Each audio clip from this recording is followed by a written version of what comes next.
You just realized that you needed to hire someone yesterday. How can you find amazing candidates fast? Easy. Just use Indeed. When it comes to hiring, Indeed is all you need. Stop struggling to get your job posts seen on other job sites. Indeed-sponsored jobs help you stand out and hire fast. With sponsored jobs, your post jumps to the top of the page for your relevant candidates so you can reach the people that you want faster. And it makes a huge difference. According to Indeed data, sponsored jobs posted directly on Indeed have 45% more applications than non-sponsored jobs. Plus, with Indeed-sponsored jobs, there's no monthly subscriptions, no long-term contracts, and you only pay for results. How fast is Indeed? Well, in the minute I've been talking to you, 23 hires were made on Indeed, according to Indeed data worldwide. There's no need to wait any longer. Speed up your hiring right now with Indeed. And listeners of this show will get a $75 sponsored job credit to get your jobs more visibility at Indeed.com/BWN. Just go to Indeed.com/BWN right now and support our show by saying that you heard about Indeed on this podcast. Indeed.com/BWN. Terms and conditions apply. Hiring? Indeed is all you need. It's game time. And if you've got a hunch about this NBA season, you could turn it into a big win on FanDuel. Because right now, new customers can bet $5 to get $150 in bonus bets if you win. Ooh, that guy's hotter than a microwave burrito. Now that's a red-hot hunch. 21 plus and present in Virginia. Must be first online real money wager. $5 deposit required. Bonus issued is non-withdrawable bonus vest that expires 7 days after receipt. Restrictions apply. See full terms at FanDuel.com/sportsbook. Gambling problem? Call 1-800-GAMBLER.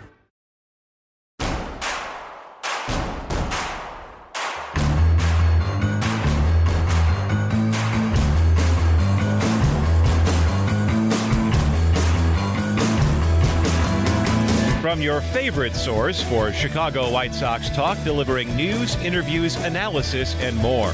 This is the Sox Machine podcast with your hosts, Jim Margulis and Josh Nelson. Thanks, Rob, and welcome to a new episode of the Sox Machine podcast. I'm your host, Josh Nelson, and it's Sunday night, March 30th, 2025, as we bring you a new show. The opening series of 2025 is over, and the Chicago White Sox only allowed 5 runs to the Los Angeles Angels in 3 games, while scoring 10. That's a plus 5 run differential, baby. Yet, the White Sox are 1-2. Of course they are. In this episode, we'll share our early observations of the opening series, preview the upcoming home series as the White Sox have a quick turnaround against the rival Minnesota Twins. After finishing 1-12 last year, can the White Sox find more success against the Twins in 2025? Later, we'll share our thoughts of what's going around Major League Baseball, including this new torpedo bat New York Yankees hitters are using as they tormented the Milwaukee Brewers pitching staff for 15 home runs in their opening series. The opening weekend big takeaway is how good the White Sox starting pitching was against the Angels. In the season opener, Sean Burke pitched 6 scoreless innings, allowing 3 hits while striking out 3 and walking none. Post-game, Burke shared what the feeling was like pitching on opening day. Like I said, that first inning, that pitch to TA, like just the juices, I could feel myself kind of like getting all amped up and that tingly feeling. So I honestly had to tell myself not to overthrow the pitch just because I was so amped up from the crowd being there. But these fans are amazing. It wasn't an easy first inning for Burke as he allowed a leadoff double. He shared how he was able to overcome that early obstacle and gave a lot of credit to catcher Corey Lee. Settling in, not so much nerves, but just kind of a little amped up to start the game. So just making sure I'm making quality pitches. I think, the defense played really good behind me. Like, they were making plays the entire time I was out there. So when they're kind of in a rhythm like that, it makes my job a lot easier. I felt like Corey was reading my mind half the time out there. We were on the same page all day. He just makes me feel comfortable out there. Like, I can't say enough good things about him. I love throwing to him, and, we'll continue to build our relationship. Jonathan Cannon went 5 scoreless innings in Game 2. He did walk 3 and allowed 4 hits, but struck out 5 batters. Cannon shared his assessment of his first start in 2025 and how he navigated through a 34-pitch first inning. I thought it was good. Definitely a little bit of a battle. Didn't kind of have the command early on, but made big pitches when I had to. Thought all the pitches were moving good, and thought overall it was a good start to the season. First inning, first start of the season, was a little bit amped up, kind of lost my command a little bit, was able to kind of dial it back in and throw a really good sweeper to get out of that inning. And then after that, just kept battling. Cannon flashed his changeup more in his opening start, which is a focus from his work this offseason and during spring training. On 15 changeups, Angels hitters swung 8 times and whiffed on 3 of those. Only 1 ball was put in play against Cannon's changeup, and that batted ball only had an exit velocity of 50 miles per hour. Cannon spoke about his changeup's progress, which sounds like could be a featured pitch for him. I thought the changeup was really, really good. I think that might be the best my changeup's been.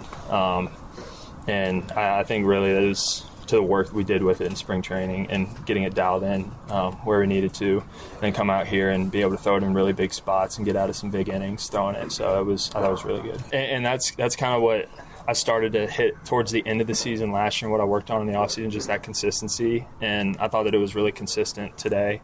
And I think, once again, it just kind of goes to the work that was put in the offseason and spring training kind of leading up to this. Davis Martin allowed 2 runs in the first inning, but that was due to poor defense as shortstop Jacob Maya got 5 hold on a grounder that resulted in an error. Brooks Baldwin made a diving stop at second base, but couldn't corral it. Both of those runs were unearned as the Darts went 6 innings, allowed 4 hits, 2 runs, none earned, walked 2 and struck out 2. Counted up, and the trio of Sean Burke, Jonathan Cannon, Davis Martin went 17 innings, allowing 0 earned runs. Yet, the White Sox lost the series.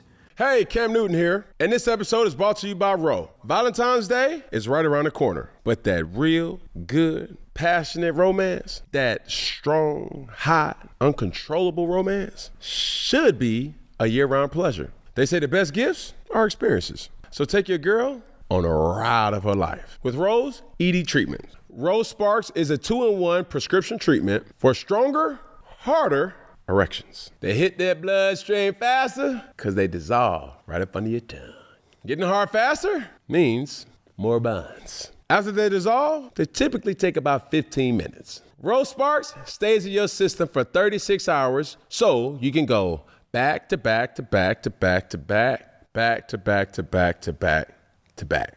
Roe connects guys with a medical provider 100% online, so there's no awkward conversation with in-person providers. If prescribed, new sexual health patients get $15 off Sparks on a recurring plan. Connect with the provider at ro.co/fourth to find out if Roe Sparks is right for you. That's ro.co/fourth for $15 off your first order. If approved, treatment ships directly to your door. Compounded drugs are permitted to be prescribed under federal law, but are not FDA approved and do not undergo FDA safety, effectiveness, and or manufacturing review. For full safety information, go to ro.co/safety info.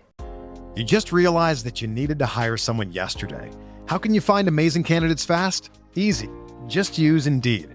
When it comes to hiring, Indeed is all you need. Stop struggling to get your job posts seen on other job sites. Indeed sponsored jobs help you stand out and hire fast. With sponsored jobs, your post jumps to the top of the page for your relevant candidates so you can reach the people that you want faster. And it makes a huge difference. According to Indeed data, sponsored jobs posted directly on Indeed have 45% more applications than non-sponsored jobs. Plus, with Indeed sponsored jobs, there's no monthly subscriptions, no long-term contracts, and you only pay for results. How fast is Indeed? Well, in the minute I've been talking to you, 23 hires were made on Indeed, according to Indeed data worldwide. There's no need to wait any longer. Speed up your hiring right now with Indeed. And listeners of this show will get a $75 sponsored job credit to get your jobs more visibility at Indeed.com/BWN. Just go to Indeed.com/BWN right now and support our show by saying that you heard about Indeed on this podcast. Indeed.com/BWN. Terms and conditions apply. Hiring? Indeed is all you need.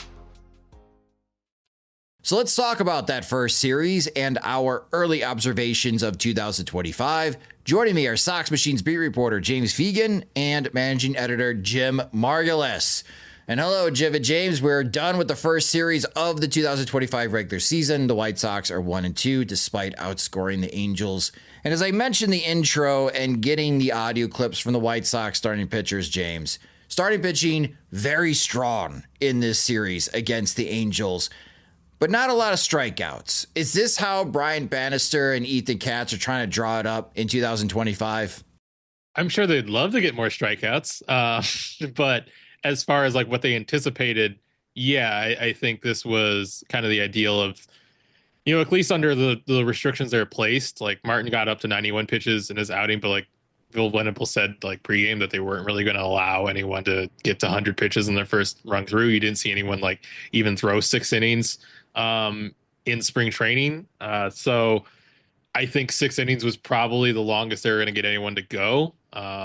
So hitting that goal 2 out of 3 times out, and Cannon obviously still doing things to redeem his outing, even if it was less efficient. I think this was kind of what they would hope for. Cannon probably struck out more people than he would normally have in an outing that maybe goes smoother, because he had so many times where he kind of needed to get a whiff to, or just a strikeout to deal with the traffic he was dealing with. So, yeah, pretty idyllic, I think. Three starts through, you kind of have Martin Perez, who's theoretically the more reliable option, but also, with someone older and just working at below average velocity, you're kind of always watching the first start to see if like it still works at all. And whereas Shane Smith is someone where you'd maybe shrug off a blow. You kind of anticipate maybe blow up starts more just because it's a rookie, it's a Rule 5 pick, it's someone who hasn't pitched above AA, but also is kind of the upside where you kind of, all right, if his stuff still like has exciting elements to it, even if it doesn't look like it's quite working as a starter the first time through. So it could dip. And I certainly didn't get the impression that this is like an Angels team that's going to hit. Zach Nato can't carry that much of a load. Maybe you'll be looking significantly differently if, Moncada or Anderson are not clicking and they've moved on in some way. But probably one of the weaker teams they're going to face in not really hitting conditions. So a lot of reasons why it's idyllic, but certainly can be encouraged. I mean, Davis Martin threw 31 freaking kick changes and it kind of seemed to work. It's they both had very similar like low fastball level mixes and were able to, other than Cannon, and I don't know if it was really because of that reason, and that's going to be the way he's going to live anyway. You didn't really see them run into like prolonged control problems while working in a sub 40 fastball rate. So I think you kind of saw what you were supposed to from this week, even if it's the Angels. I have a question about Martin. Just watching him pitch, watching him feature the changeup in a way that he hadn't before, looking more comfortable with it. You're looking at his StatCast page. His four-seamer averaged 94, changeup averaged 91, cutter averaged 90. It seemed like, and perhaps because or you've talked to both of these guys, you can tell me this comparison is no good, but kind of reminded me, if you disregarded it as a changeup and called it a two-seamer or a sinker, it reminded me of Lance Lynn in terms of just almost like manipulating a fastball. Four-seamer cutter, I can cut it, I can run it, I can sink it. It reminded me more of that pitch mix than like somebody like Drew Thorpe throwing a changeup more often than any other pitch, because that there's a bigger velocity differential there. So am I wrong in, as we watch this kick change, the seam effects change revolution in the White Sox rotation, to think of it that way? No, I feel like somebody, I'm trying to find it, might have said something today about Martin, the kick change kind of being like a sinker today. Or maybe Tice said it pregame, but like that seems like it's already a notion, and them talking about throwing it more and even using it in the zone as much as he did. I think that's on it.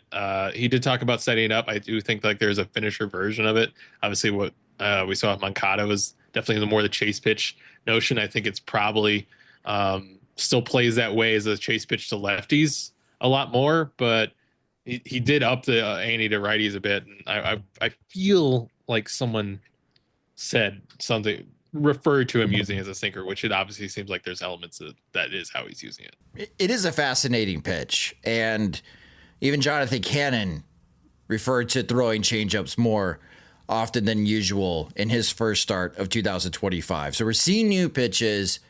And Jim, if the White Sox are going to be more competitive, if they're going to win more games in 2025, it really does feel like early on, based on, and I know it's the Angels and they're not a very good team, but this is the formula for the White Sox to be in games more often this season is the starting pitching carrying the team 5 to 6 innings. We'll see if they could be consistent, but it is a very promising start.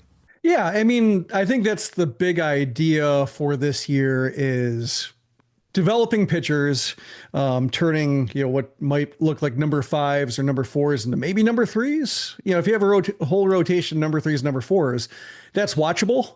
and a lot of teams can't advertise that. So I think it sounds modest on its face, but I think it's would be a very positive development if they had a rotation full of these guys who are deserving of major league starts.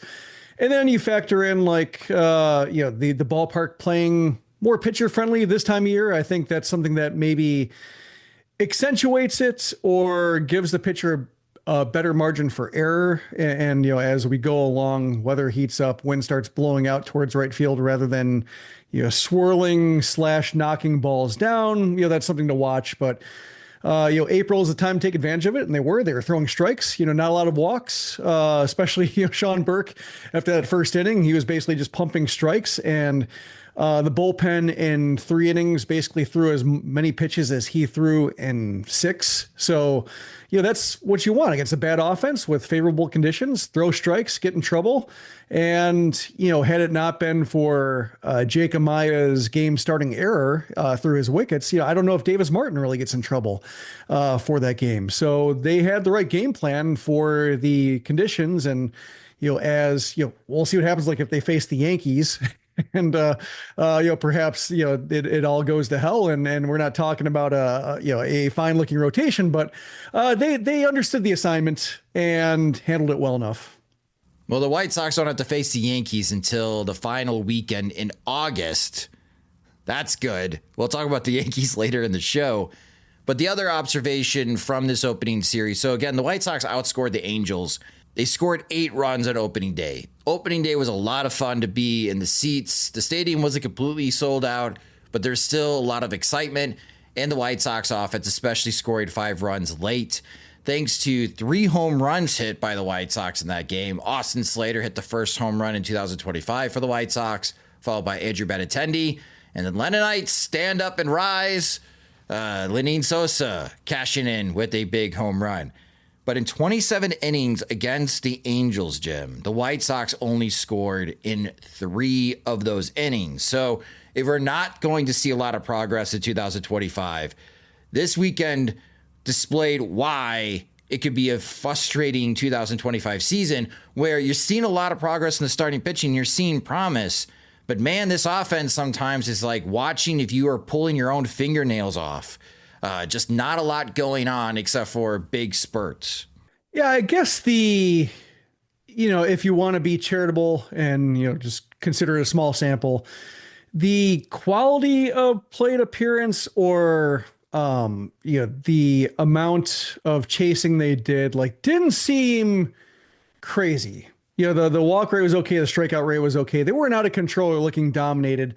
Really seemed more a matter of just bad contact or hitting balls in the ground. They're good contact going to the ground or popping balls up in the air, which is a problem in and of itself. But it kind of reminds me a little bit of the saying, the pitchers are ahead of the hitters right now in spring training, and the timing isn't there. And it really seemed like a case of, perhaps the timing will improve if if the barrel is just a split second sooner to the ball, perhaps that's a good at bat versus a one that nobody talks about.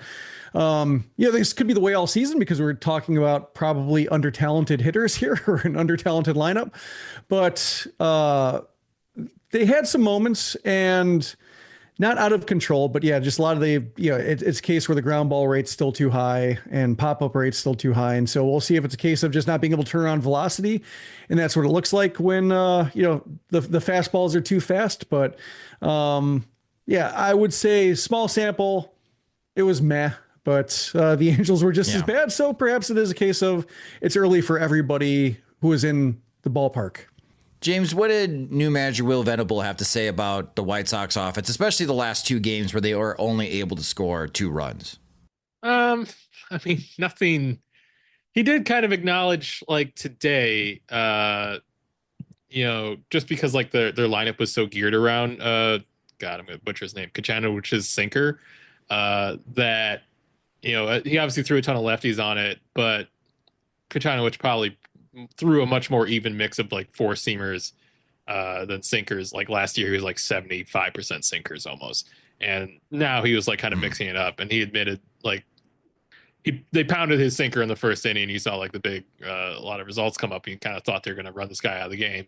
And then he started throwing more four seamers and things got very quiet. And Venable said like, that was an adjustment we needed to make and we didn't do it as well. We could have, but otherwise it's a lot of like, which was true. Like they created opportunities. In the last two games, they both had like opportunities, the runners in scoring position, late game opportunities with guys they would want up to win the game. And generally like, hey, creating those opportunities, this team did walk a decent amount in spring and showing signs of doing that at like competent levels so far. Like if we create those are eventually going to come through. Maybe you're not believing it's going to be a division winning level of coming through. If it's, Miguel Vargas and Andrew Vaughn and Luis Robert is your lineup, like the meteor order, Andrew Benintendi, as opposed to like, contending teams, but you'd think that team would win a reasonable amount of games if it's regularly putting those guys in positions to win the game.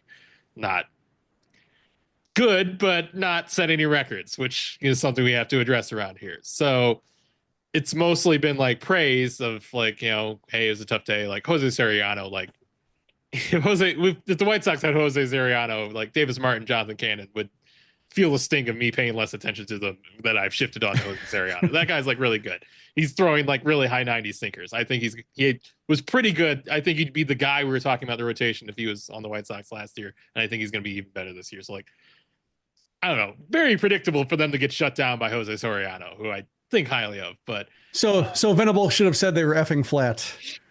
That would have been the time. That would have been the moment to do it. Maybe, I don't know if he's on Bradish levels yet. But yeah, I think that was more like, this is the situation. This is the game you don't expect him to really do well in, and they don't. And it's a credit to Cannon and obviously the bullpen that they still had a chance to win that game and, blew it. But this was, I think game 3 was more of a genuine, like kind of acknowledgement of like, hey, there was a game plan here and we kind of expected to succeed with this guy who seemed very vulnerable. If you look at last season's profile, with all the contact he allows and that he kind of switched things up on them and they didn't do as well as they thought to. So is that something that's more of a fluke of this extremely weird pitcher deciding to all of a sudden be more normal for once in the first game of the season? Or is this something we're going to monitor over the course of the season? I think it's probably too soon to really get wrapped up as like, this is like a big failure in their prep or something like that. Right. No, that's a good point. It's something to monitor, especially against right-handed pitching for this White Sox lineup. When you look at batted ball data for the Chicago White Sox in this opening series against the Angels, James has about 4,000 more parts to his interview with new director of hitting for the Chicago White Sox, Ryan Fuller. But through part 3 of the series, we did find some key metrics that Ryan Fuller is looking at, and that is the amount of batted balls with an exit velocity greater than 95 miles per hour. In game 1 in that win, the White Sox had 12 batted balls. In game 2, 8 batted balls. In game 3, 9 batted balls. The Angels did have more hard hit contact against the White Sox in games 2 and 3. Especially in game 3, the Angels had 15 batted balls with an exit velocity greater than 95 miles per hour. So that's going to be something that the White Sox pitchers are going to have to focus on, try to avoid hard hit contact. But hopefully the White Sox, if they continue this, they have double-digit batted balls with an exit velocity greater than 95 miles per hour. They're making good contact. Hopefully either it's luck or get more lift, get the ball off the ground, whatever it is to generate more runs in the near future for the White Sox, especially if the pitching is going to continue to start this season strong. Defensively, in the infield, James, at times uneven. I was most worried about Miguel Vargas, but he made some good plays. Jacob Amaya getting 5-hole to start the third game was a shocker, to say the least. Lenin Sosa still gets lost, doesn't necessarily know where he's supposed to be in the infield, but they did turn 6 double plays in this series against the Angels. So it's not a complete dumpster fire, which was my biggest fear, is that right off the bat, oh my gosh, the world is collapsing on the White Sox. Their infield defense is awful. there's some potential here, but obviously some opportunities for them to clean up. Yeah. I thought Vargas looked good. Maybe not like above average good, but like, good for what I expect from him. And for him to pull off that kind of running double play to show that kind of athleticism, I think is, a good club in his bag. And the bouncing throw never looks great, but it's actually, fundamentally called for there. Like Amaya made a big error in this game and like basically created the runs that led to them losing the game. So it's hard to really, I don't know. You look at him, you've watched him last year, he's a plus shortstop. His quickness and his transfers, I think, is evident. Obviously, he makes a lot of frequent 5-hole errors. That would be a problem, but it's probably not going to continue. If anything, like watching Amaya, like, and it's a credit to him that they still like turned a lot of double plays. Like you see his transfers and it allows you to like, it gives you a quick visual reference to like Lenny Sosa's is probably like a tick slower when you're watching them line up. But yeah, I think they're, we kind of had ideas of them, maybe if Brandon Drury makes this roster playing some second base and thus being kind of more of the slower guy you really have to like shift to accommodate. But they could certainly have used his bat this weekend. But in the meantime, you definitely saw like a pretty springy group, I feel, that has like no one was really stretched to their position range wise. I'd even say that for Vargas at this point. And you could see it just made them more viable or had more opportunities to really strike or make some plays that they need to get out of innings, and they're going to need to because their pitching staff, even when they're rolling, doesn't strike a ton of people out. So I think it largely looked good in terms of like, I feel like it's promising the level of range and athleticism they have going forward. I didn't necessarily think they had the best series, but I at least one of these games, I want to say Saturday, I felt like the defense was probably the best thing they had going in that game. With Cannon being a little shaky and them being able to get out of it, and obviously no offense at all. So rare to say that in previous years. So I'm largely encouraged. Like it should be a strength. It's clearly not going to be bulletproof. The outfield defense, Jim, especially on opening day, and from my viewpoint being the stadium, I like ball and air defense. I don't think it's going to be very helpful come the summer, but early on, I think ball and air defense will work for the White Sox, especially the opening day defensive alignment when you have Austin Slater and you have Luis Robert in center field, and you could go with Michael A. Taylor in right field if you really want to, or you could move Slater over to right field. I think Slater was at right field for opening day and Taylor was in left field. Brooks Baldwin, we'll talk a little bit more about him in a moment, but I thought he showed some good athleticism in right field as well. There will be some questions about his throwing arm. But defensively, this may be the strong suit for the White Sox, is their outfield defense. Yeah, we saw Taylor make a great catch on a line drive that Andrew Benintendi probably doesn't make for one reason or another, whether it's because like he doesn't get the break or the speed or just the height of the reach, the catch radius in left field might be lacking. So, that was a case of just minimizing damage. And when you have Austin Slater deliver a homer, early on, then you can start going into damage containment mode. When you get into games 2 and 3 where they only score 2 runs over 2 games, that's when you get in that 2024 mode of God, we can't make a mistake because we're not going to be able to overcome it. And so that's, I think, when maybe the idea of Taylor being a corner outfielder is a little less charming. But I'm curious when Mike Tauchman comes back and we see the Plan A outfield come into play with, either a straightforward platoon and right between Tauchman and Slater, or whether you see Slater get, or say Tauchman get more starts against same-sided pitching and Benintendi DH. That's, I think, where we'll see just the benefits of more credible defenders in the outfield. Right now, I think with Tauchman out, it's still a little bit thin, and some concessions need to be made depending on when they're trying to stack line up against a right-handed pitcher. Travis Jankowski is there. We'll see like what happens with him, if he's just going to be somebody to barely remember in Ted's Sporkle at the end of the year when we're trying to count the 75 players who played for the 2025 White Sox. That's, I think, where he'll be memory hold right now. But I think, there's some promise here, and the ability to rotate guys in and out of the corner should be nice. I wanted to give a shout out to Luis Robert.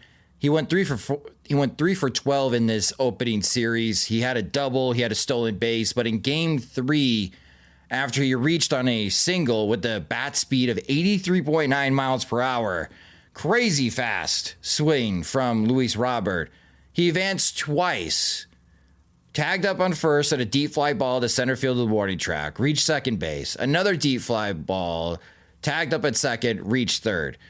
It's the little things of the base running that we did not see in the last couple of years from the White Sox. Good to see by Luis Robert to have that additional effort, and he would later on and score.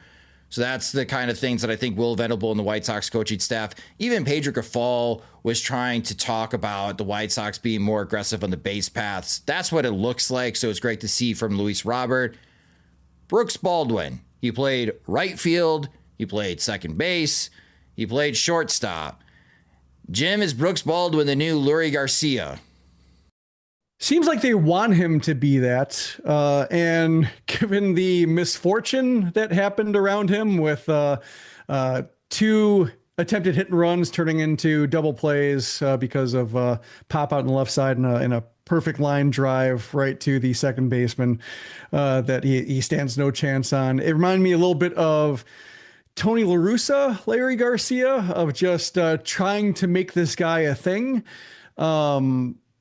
I understand, I think his future, and he's talked about it, like his future, if he's going to stick, is probably in that mold because he played everywhere at UNC Wilmington. He started his pro career playing everywhere.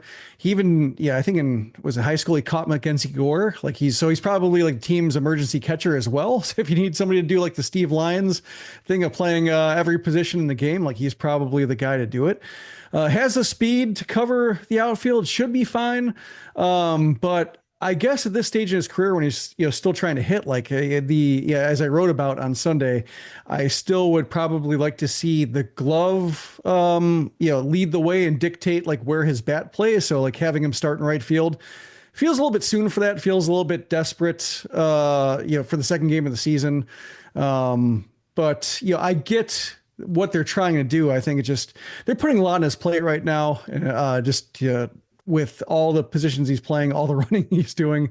And it does seem like overall it's a little bit forced, and probably, that's another case when Tauchman comes back, you probably will see him and Slater and Benintendi and Robert and Taylor handling all the outfield duties. Maybe the role will narrow a bit.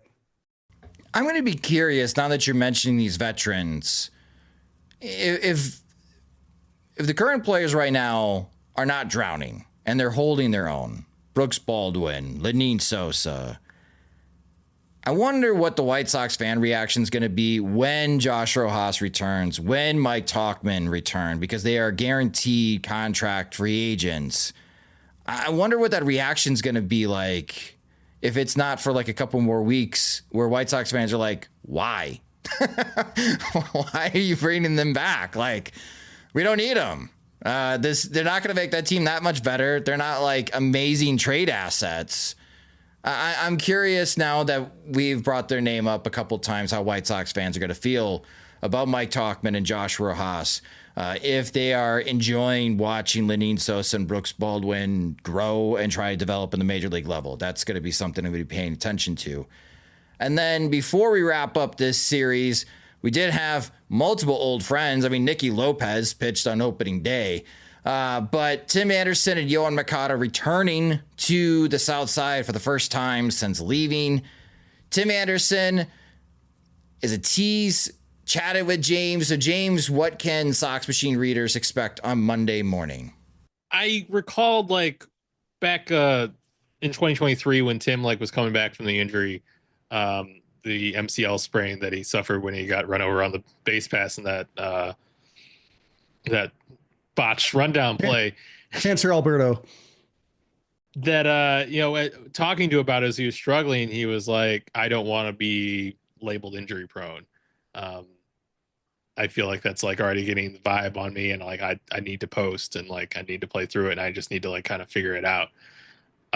So I was curious like how he looked back on that now. And he's kind of, he said at the time, I think near the end of that season, and certainly since, and certainly more when I talked to him on Saturday, like, yeah, I feel like that period of time gave me bad habits mechanically. And I'm still trying to get my way out of them. And obviously he's gotten older.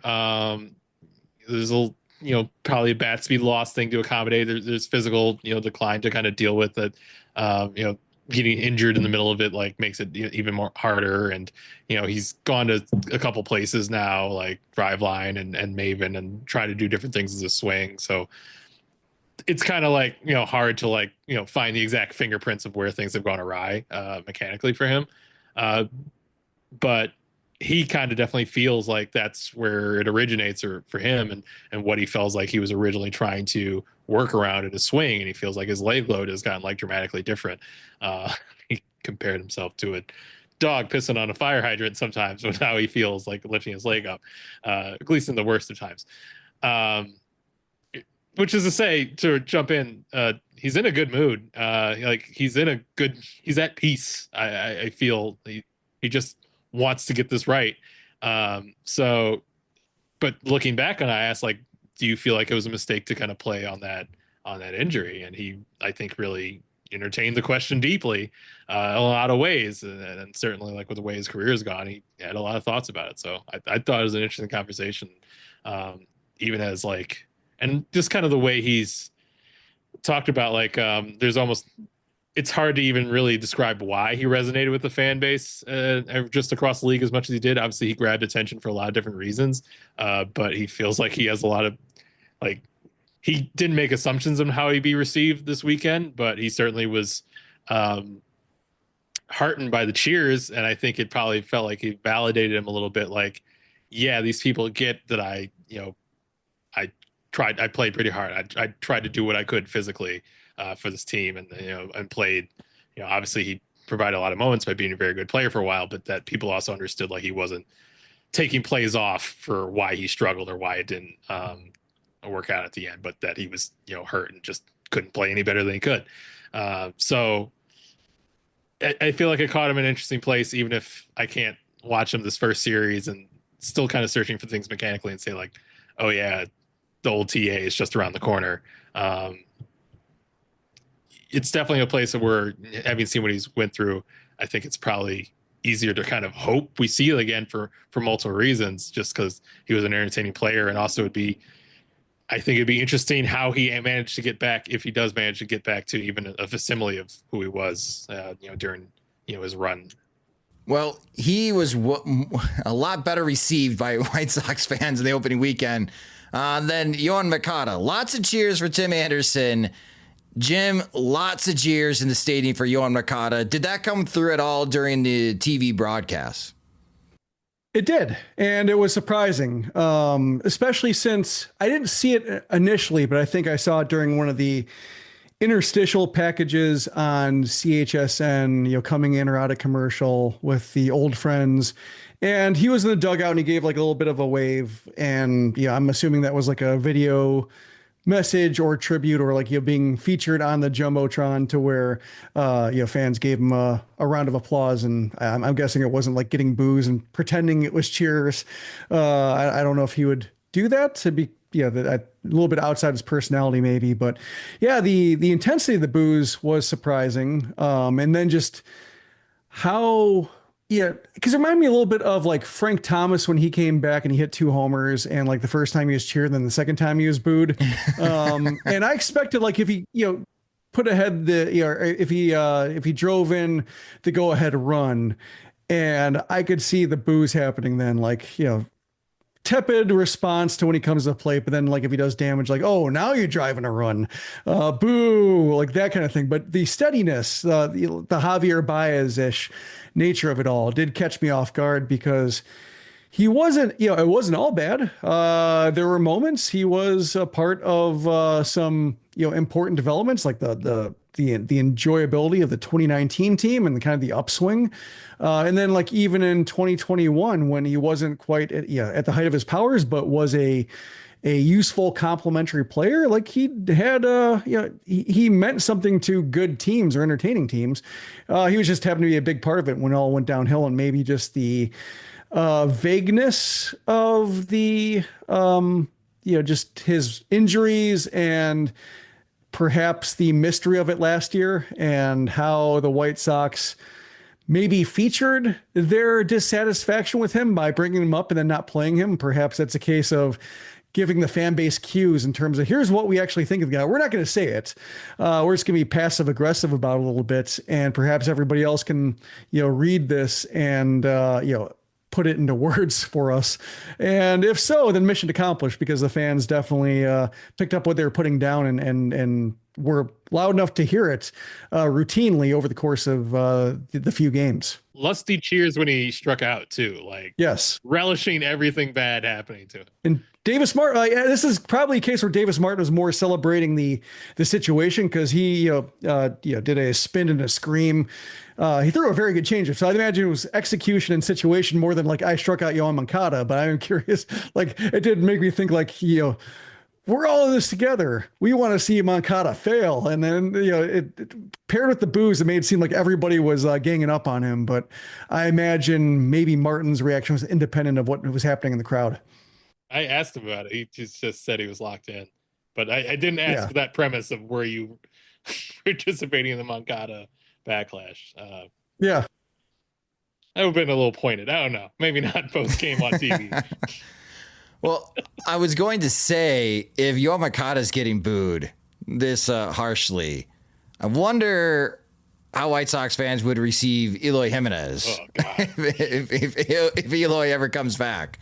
Currently in AAA, not with the Tampa Bay Rays. But yeah, still some love for Tim Anderson. Not a lot of love for Yoan Moncada at all.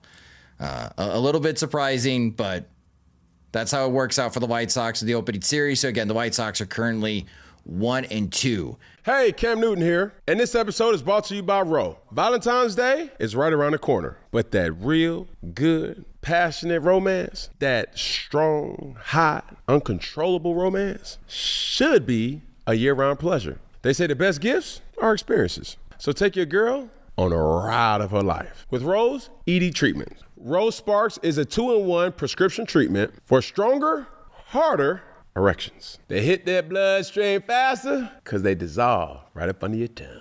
Getting hard faster means more buns. After they dissolve, they typically take about 15 minutes. Rose Sparks stays in your system for 36 hours, so you can go back to back to back to back to back, back to back to back to back to back. Roe connects guys with a medical provider 100% online. So there's no awkward conversation with in-person providers. If prescribed, new sexual health patients get $15 off Sparks on a recurring plan. Connect with the provider at ro.co/fourth to find out if Roe Sparks is right for you. That's ro.co/fourth for $15 off your first order. If approved, treatment ships directly to your door. Compounded drugs are permitted to be prescribed under federal law, but are not FDA approved and do not undergo FDA safety, effectiveness, and or manufacturing review. For full safety information, go to ro.co/safety info. You just realized that you needed to hire someone yesterday. How can you find amazing candidates fast? Easy. Just use Indeed. When it comes to hiring, Indeed is all you need. Stop struggling to get your job posts seen on other job sites. Indeed sponsored jobs help you stand out and hire fast. With sponsored jobs, your post jumps to the top of the page for your relevant candidates so you can reach the people that you want faster. And it makes a huge difference. According to Indeed data, sponsored jobs posted directly on Indeed have 45% more applications than non-sponsored jobs. Plus, with Indeed sponsored jobs, there's no monthly subscriptions, no long-term contracts, and you only pay for results. How fast is Indeed? Well, in the minute I've been talking to you, 23 hires were made on Indeed, according to Indeed data worldwide. There's no need to wait any longer. Speed up your hiring right now with Indeed. And listeners of this show will get a $75 sponsored job credit to get your jobs more visibility at Indeed.com/BWN. Just go to Indeed.com/BWN right now and support our show by saying that you heard about Indeed on this podcast. Indeed.com/BWN. Terms and conditions apply. Hiring? Indeed is all you need.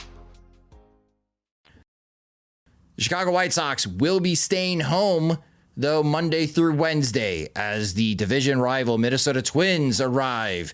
And the Twins, boy, they want to forget about the opening weekend. They are currently 0-3, swept by the St. Louis Cardinals. Not very close. The Twins are outscored 19-6. And offensively, these are some ugly numbers. Carlos Correa, 0-for-11 in the opening series. Matt Wallner, 1-for-11. Ty France, the new free agent first baseman, 1-for-11. Byron Buxton, 1-for-12 with 5 strikeouts. If the White Sox pitching staff can duplicate that same effort and hold these guys to just 3 hits, the White Sox have a chance to win a series against the Minnesota Twins. And we'll talk about the significance of that in a moment. But your probable pitchers for this series, Monday afternoon, 1:10 p.m. Central Time start. First pitch temperature is supposed to be 46 degrees, dress warm. It's Chris Paddock against Martin Perez, who make his first start with the White Sox. Tuesday night at 6:40 p.m. Central Time. This is also $5 Tuesdays at the ballpark. Lots of food items for just $5. First pitch temperature, 44 degrees. Simeon Woods Richardson for the Twins will get the start against Shane Smith. Wednesday afternoon, 1:10 p.m. Central Time. The good news, 70 degrees, 77% chance of rain, though, right now. So don't get Reinsdorfed. If you have plans on going to the Wednesday game, keep an eye on the weather. It will be Pablo Lopez, the Twins ace, against Sean Burke. Against the St. Louis Cardinals, Pablo Lopez went 5 innings, 8 hits allowed, 4 runs, 2 earned, 1 home run. He did strike out 3 and did not walk a batter. Now, like I mentioned, previewing this series, setting it up, if the White Sox can keep Byron Buxton to 1 hit over 3 games, that might be a miracle with how well Byron Buxton has hit against the Chicago White Sox. If they can hold Carlos Correa hitless over 3 games, that might be a miracle. Because, Jim, last year against the Minnesota Twins, the White Sox were 1-12.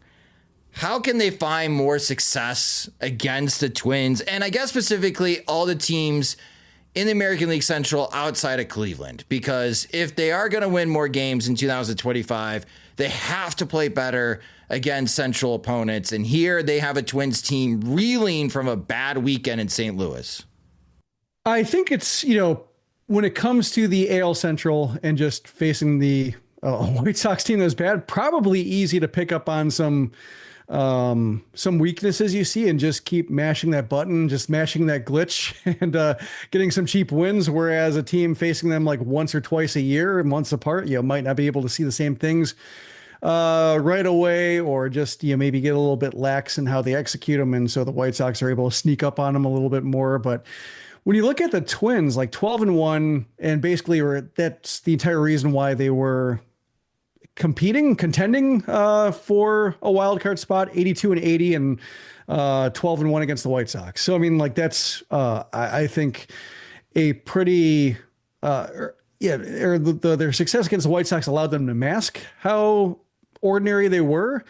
And I think, if you are seeing the White Sox game plan a little better, and if you are seeing them, have better defense, have a few more looks, have better starting pitching, just, their information is better and just not as exploitable, whether in terms of just simple game plans, rushing their decision-making and forcing them into mistakes, watching them bypass opportunities to seize other teams' mistakes. You should see it materialize more in these long season series. So, that should be a good test.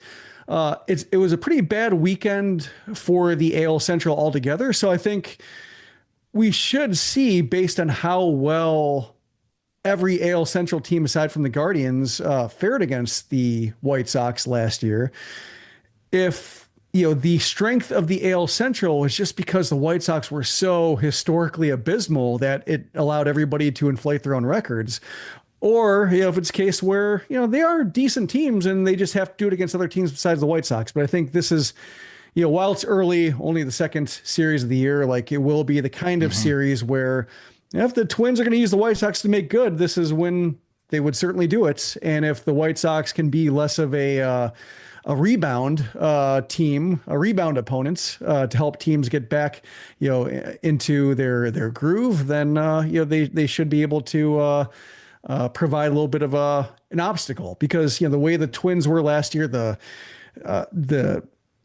flat nature of their offseason, where they're hamstrung by the current ownership's unwillingness to spend, and the fact that the current ownership is still the current ownership because Justin Ishbia pulled out of his attempt to buy the Twins, and they haven't found anybody to meet their price.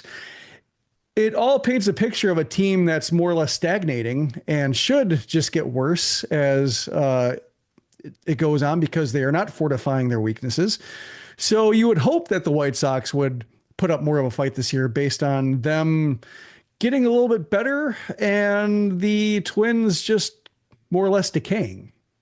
Yeah, for the Minnesota Twins, to add what was going on the field, off the field, as Jim mentioned, just this offseason, the ownership struggles, the Twins didn't know where they would be broadcasting games until the day of opening day. And being on MLB.TV, when MLB TV had its technical glitches, a lot of Twins fans could not even watch, or they had a terrible experience watching the games against the St. Louis Cardinals. So not a great start for the Twins in 2025.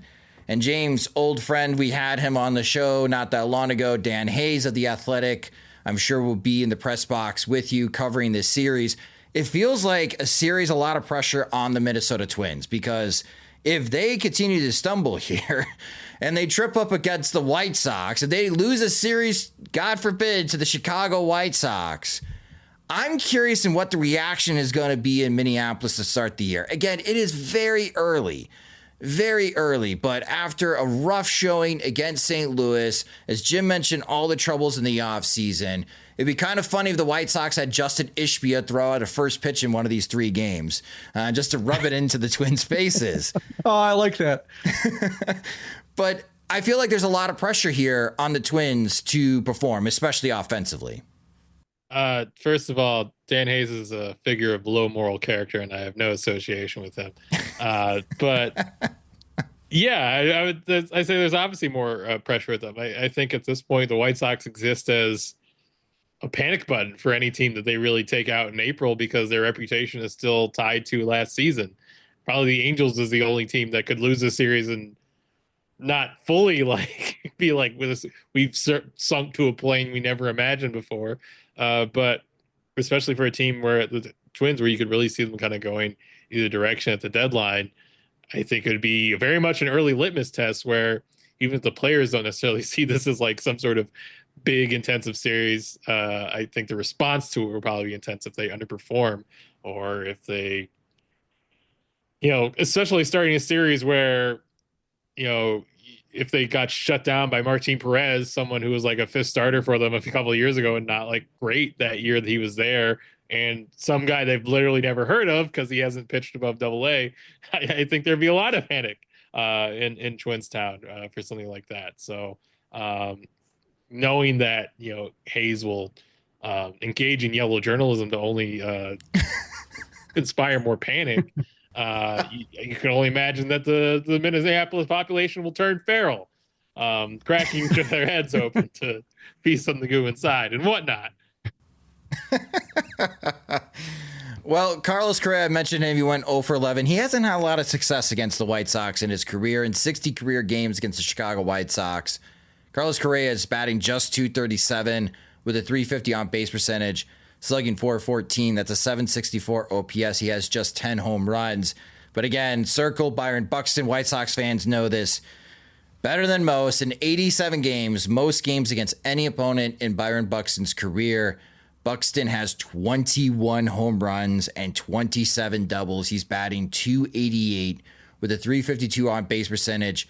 Buxton is slugging .600 against the White Sox in his career. So fingers crossed that Martin Perez and Shane Smith and Sean Burke can hold Byron Buxton do is just as good a job as the St. Louis Cardinals have done, but the past history suggests that Buxton could break out this weekend and get back on track. What are we most looking forward to in this series, James, for you covering? Like, what's the big storyline for the White Sox perspective facing the Twins? I mean, I think Smith is probably the thing you most want to see out of spring training, and seeing how his fastball plays, I was looking at the Twins roster. They don't have nearly as many left-handed threats as they used to, but, Wallner and Larnach are still like a big part of what they throw at right-handers. So seeing how his changeup plays to them, I think that'd be pretty compelling. I would like to be as excited about somebody on offense. I think you want to see if, at this point, does the White Sox looking kind of, spunky offensively, just about facing left-handed pitching, or is this a watered-down version of like the 2020 offense? Because as far as seeing big-time power from, Luis Roberts always had pretty distinct lefty-righty splits, but even someone like Lenny Sosa look like pretty dangerous at the plate, or Miguel Vargas's bat looking quick enough. We'd like to see them get into a right-hand starter. I think they were starting to today with Kachanowicz, even just cruising through Angel stuff. They even acknowledge they were crushing a sinker in the first inning. We had to switch it up. So they at least had the right idea and forced the pitcher to adjust in that, which is not something they were doing on a regular basis even last year. So, but yeah, we haven't seen them really tune up right-handed pitching, or that wasn't making its professional debut so far. So that would be something. I mean, we've seen them score in 3 innings, as you mentioned. So there's been few outbursts to really sink your teeth into, but you'd like to see some diversification. Yeah, James gave us a couple, Jim, and he took mine. Can the White Sox left-handed bats provide some offense against these 3 right-handed starters for the Minnesota Twins? Because we know just how strong the Minnesota Twins bullpen can be. So these first 5 innings for the White Sox offensively are going to be pretty critical in this series if they're going to steal a game or 2 against the Twins. How about you, Jim? What are you going to be paying attention to in this series? Yeah, Shane Smith was the easy one, but I think I'm curious about the matchup against Chris Paddock. One, because Paddock had a pretty good spring. He looked like he was more or less shot the last couple of years as he's dealt with injuries. I think it was his second Tommy John surgery that he had to deal with. Came back and the strikeout rate was terrible, getting hit a lot. And then spring training starts missing bats again. Some really impressive performances. So I'm curious about that matchup.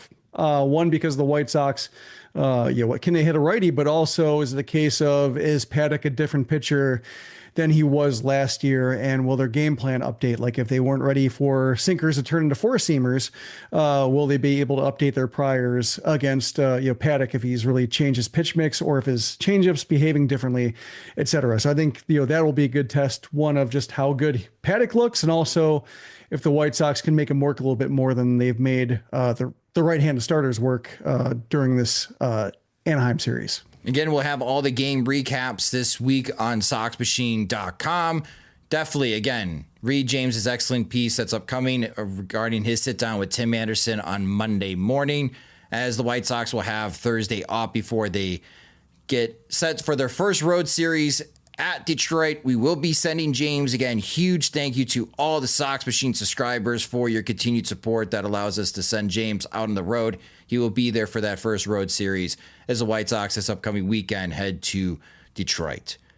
But now it's a chance to take a look around Major League Baseball, as we always do on Mondays for the Sox Machine podcast, to see what caught our attention. And I think around baseball, everyone's going to be talking about what the New York Yankees did to the poor Milwaukee Brewers. I don't know what happened between Nestor Cortez and the New York Yankees that the Yankees just, first 3 pitches of the game, all home runs against their old friend. But in 3 games against the Milwaukee Brewers, the Yankees hit 15 home runs, and there's been a lot of attention to the new bats that some of the Yankees hitters are using, like Cody Bellinger and Jazz Chisholm. They're using this torpedo bat. And this bat was developed from a former Yankees analyst, now currently part of the Miami Marlins staff, an MIT grad, Aaron Lienhart. He developed this torpedo bat, which looks like a torpedo from a submarine. They're custom made To player preferences, this is from The Athletic and the article regarding these torpedo bats and their designs. The densest part of the bat, your barrel, is where the hitter often makes the most contact with the bat. So there's a lot of research into this. It's all about the player's preference, again, on where they want the densest part to be. It is a weird looking bat, Jim. And my first thought was, is this bat legal? But it is legal, and it does make me wonder, is this going to be the new trend, especially if the Yankees are going to be averaging 5 home runs a game this season in 2025? Well, John Triffin actually had, I think he relayed something from Travis Jankowski. I believe this player said, like, he messed around with these bats and couldn't quite feel balanced swinging it. But, like, it's not a completely foreign concept to anybody who is not on the Yankees. So I think the idea that, I saw some consternation that the Yankees are cheating and the league is favoring the Yankees because, of course, the league always wants the Yankees to succeed. And it does feel like, it's worth watching, but also Aaron Judge is not swinging that bat. And Aaron Judge looks like he's going to hit 140 homers this year. And given the pitches he was hitting out, it didn't seem like the Yankees, at least some of the Yankees, it wasn't the bat. That was the reason why they were smoking the Brewers. So It seems like this is a perfect storm of just novelty and conspiracy all coming together, and I'm going to need more time. But I think I'm for it, assuming that things don't get purely out of control, just because every development when it comes to when you talk about labs and you talk about biomechanics and you talk about training and such, it's favored the pitchers because they hold the ball and they're all throwing harder and they're all learning how pitches behave. And so it's nice that the hitters have something they can hold and say I feel the ability to do more damage here, just like a pitcher with a new grip or a pitcher who's had a weighted ball training is all of a sudden throwing 3 ticks harder like Shane Smith. They have a weapon, and now hitters might have a weapon to do more damage and punish more mistakes. So I'm not opposed to the bet. I am curious though if it sticks. I'm looking forward to reading why the Yankees were the team to do this if other hitters were aware of it and just could not be sold on it the way the Yankees were sold. Yeah, there was a story in the Associated Press from New York about this bat, and Milwaukee Brewers manager Pat Murphy was asked about it. And he agrees with you, Jim. As long as the bat's legal, whatever helps generate more offense is better for the game. And Murphy also admitted that he's been on the board of 2 bat designing companies. So he's even tried to serve as a consultant and give advice for companies that are trying to improve the type of bats that are used in Major League Baseball. James, is anyone on the White Sox using the torpedo bat? They're certainly curious about it on Sunday morning, but I don't know of anyone using it. I feel like that would have gotten uncovered quickly. Yeah. I'm curious if anyone does switch to it, but far it does seem like, at least the Yankee story, part of it was a result of kind of studying what Anthony Volpe's contact tendencies were. So I don't know if it's similar, but I remember when Ryan Johansson was the assistant hitting coordinator for the White Sox, I went to his facility in 2020 and he was putting me through all the movement screenings and stuff that he did for White Sox hitters. But he was at one point he had me swing a bat to with a tracker on it to try to figure out what the weight distribution would be ideal for me. And he's just this is where everything is future wise, is just making this more efficient or customizing bats to players and really designing it based off their swing tendencies and weight distribution and whatnot. So it makes sense for where this is kind of going developmental wise. It does seem like it will have to be probably very personalized as opposed to everybody get the torpedo bat that is shaped exactly like this one way and they're all swinging it. So I just think bat fitting and customization will probably just keep leveling up. I'm not much of a golfer, but isn't that how it is for the PGA? Custom measured clubs for the top golfers in the world? I would imagine, but despite my golf pro cousin's best efforts, I am not a golfer either. Okay, got it. For anyone that is a golfer listening to this podcast, let us know. But I thought I read somewhere. Let me know. Yeah, I think like Tom Fornelli golfs, doesn't he now? I'm not talking to that guy. Okay. I'm curious though, like if these bats start taking different shapes, how the league will have to regulate it, or just, if every bat was the same shape for, or a same general shape for, decades, and they probably could more or less eyeball it or just run it through. Like I'm wondering how they will, whether they'll have to up their regulation efforts to make sure that all these bats, no matter how unusual the shape is, are within the regulation of barrel size and whatnot to make sure that they're good. Because I mean, I'm not golf, but like curling, they've had major issues with like the foam and just how much they're able to scratch the ice, how much they're able to manipulate the stone. It was actually the subject of a great podcast series, 6-part series called Broomgates that really tore the sport apart because just what they were able to do and just how they were able to make stones behave in a way that they never curled before, and even flared up a little bit in this past Canadian Championships with just the hard line pads and the black foam and whatnot. So like having seen it in my other sports, I want to know what the league will do if these bats start looking weird. To stay on top of just, it looks weird, but it's legal, versus, oh, that one slipped through the cracks and he never should have been using it. We've seen the axe handle, and that was weird, but I don't know if that was very effective. Again, the Yankees hit 15 home runs. As Jim pointed out, the Brewers did not do a great job of pitching against the New York Yankees. Let's see how effective the torpedo bats are. But yeah, Aaron Judge already has 4 home runs in 3 games for the Yankees. They are on a tear. So let's chime in. What else caught our attention around Major League Baseball? Jim, I'll start with you. What caught your attention? Well, I guess to go back to the Central, like pretty bad weekend for both Central divisions. Like it felt like the Brewers were terrible because I finally picked them to win a division. And the Cardinals are playing well because I finally gave up on them winning the division. And the Cardinals are a case where I guess they're like the anti-Twins in terms of they had like just an equally unimpressive offseason, looking like they were just kind of giving up on any direction because they couldn't trade Nolan Arenado. And sure enough, they're 3-0 to start the year. But otherwise, pretty ugly start for both divisions. Also on the old friend front, Gavin Sheets hitting a pinch hit game tying homer. And like, is this a case where the Padres use him the way he should have always been used? And like the ideal deployment of Gavin Sheets should always be, we're not playing him enough, because that means that he's being played to his strengths versus playing too often. And you get tired of seeing him. Also enjoyed Jack Leiter getting hit in the cup with a throwback from the catcher, and Garrett Crochet nearly falling off the bench in laughter. Made me miss him, and just the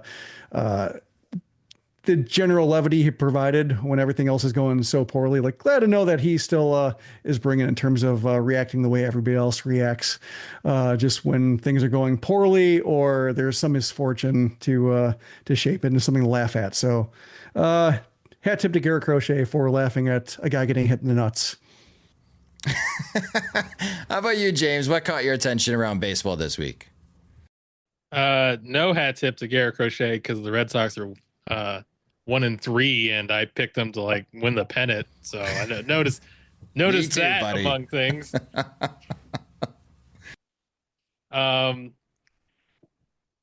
You thinking about like, whether the Twins are under pressure, like got me thinking like I tried to sell last year anytime the White Sox win a series, like the other team will like freak out or melt down or have a team meeting. Like this year they might actually do it at like a occasional frequency. I know, missing a chance to beat the Angels of all teams, also coming off a weird off season and their worst season ever, doesn't bode well, but just seeing like kind of the freak out over the bullpen meltdown that the Cubs had, and imagining like anything of that scale happening in association with the White Sox beating them would be truly like, I don't know. I just have the image of the river Styx. I guess that's the kind of fire and torment I imagine would take place if such a thing happened. So there's small things in the season to kind of look forward to in light of the White Sox station. That at least me as an observer of people who are getting angry about baseball, I'm kind of a connoisseur of that and try to enjoy it when I can. Yeah, the Cubs, they split the 4-game series against the Arizona Diamondbacks, a crazy series. Lots of runs scored. The Diamondbacks outscored the Cubs in that 4-game series 27-21. So lots of runs in that series. But my big takeaway, leading the National League East, the Miami Marlins, 3 straight walk-off wins, not sustainable. But for all those down in Miami, what a fun weekend to start the season as the Marlins win 3 out of 4. The White Sox should have hired Clayton McCullough. Will Venable was a mistake. There you go. It's already out there. And by the way, the Athletics not having Sacramento in front of them and just the MLB standings, weird. It's very weird. You can put Sacramento. It's fine. Yeah. It makes them look a little bit like they couldn't get a sponsor.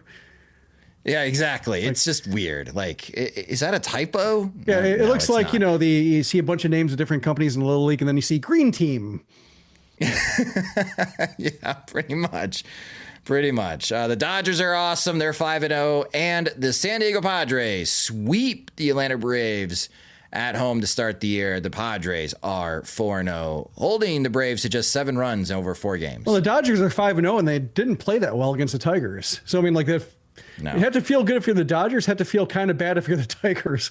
And that's kind of what I mean in terms of like how the AL Central looks against other divisions now. If the White Sox aren't propping up their records, like that would be one of the ways it looks is the Tigers getting pantsed by a team that's making its own mistakes. Hiroki Sasaki looking off in his debut and just, a lot of mistakes or opportunities that other teams can't cash in on. So we'll see about the Central this year. I'm intrigued. It was interesting to see Carlos Rodon debut this season looking like a 5-pitch guy, especially since he's kind of used commonly as a model for Hagen Smith, potentially being he just has 2 pitches he really uses, and that's okay. Obviously, I think Hagen Smith has worked a lot more, and maybe when he's pushing 30s, he starts evolving the way Carlos Rodon has naturally evolved, but it's kind of interesting to see that mold already changing as like all these arsenals across the league are getting a lot bigger. But mainly that was a segue to say Carlos Rodon, a really nice start. And now my fantasy team back on top of the standings where we belong to start the year. I know people were worried or thought there'd be some sort of level off. Absurd. Lawrence Butler's just entering his prime. We have waves upon waves of talent. Really no other franchise I can think of has achieved. Multiple parades. Yeah. How did you do in the playoffs last year? We're kind of like the early 2010s Dodgers right now, stage of things. Well, thank you for the fantasy baseball update, James. As I haven't checked my fantasy team. I was in a tight race the first week of the Sox Machine Fantasy Baseball League, the 32-teamer. Let's go, Bridgeport Corgis. Let's hold up. I'm already dealing with injuries to start the season. But that will do it for this episode of the Sox Machine Podcast. Thank you guys so much for listening. If you just discovered the Sox Machine Podcast, you can subscribe to the show on Apple Podcasts and Spotify or wherever you listen to podcasts. For our subscribers, make sure to download or click and copy and paste your RSS feed into whatever podcast player that you use. We are working out some technical snafus with Spotify right now, but you should be able to copy and paste into Apple Podcasts or any podcast player that takes an RSS feed. You can take your custom RSS feed and make sure that you get the subscriber version, which is ad-free for your podcast. You can also listen and watch the show on our YouTube channel at youtube.com/Sox Machine. You can follow us on social media. We're on all the platforms at Sox Machine. You can follow James at JR Fegan. You can follow me at SoxMachine_Josh. Follow us on Blue Sky. We're at SoxMachine.com. James is at JRFegan.SoxMachine.com. And I am at Josh.SoxMachine.com. If you enjoy our work and want full access to all of our coverage of the Chicago White Sox and Major League Baseball, Sign up to become a Sox Machine subscriber at soxmachine.com. Monthly plans start at $5. That gets you the ad-free version of both the website and the podcast. We also have additional tiers of support. We do have a couple spots open in our Veterans Committee, which allows you to meet with us monthly, and you're part of our group chat. So if you want to know all the gossip and whispers that James is hearing at the stadium covering the White Sox every single day, you'll be able to get that type of insight along with our other Veterans Committee members. You can sign up at soxmachine.com to become a subscriber today. The Sox Machine podcast is a production of soxmachine.com, your home for all things Chicago White Sox baseball and part of the Blue Wire Podcast Network. Alongside Jim Margulis and James Fegan, I'm Josh Nelson. Thanks for listening and watching.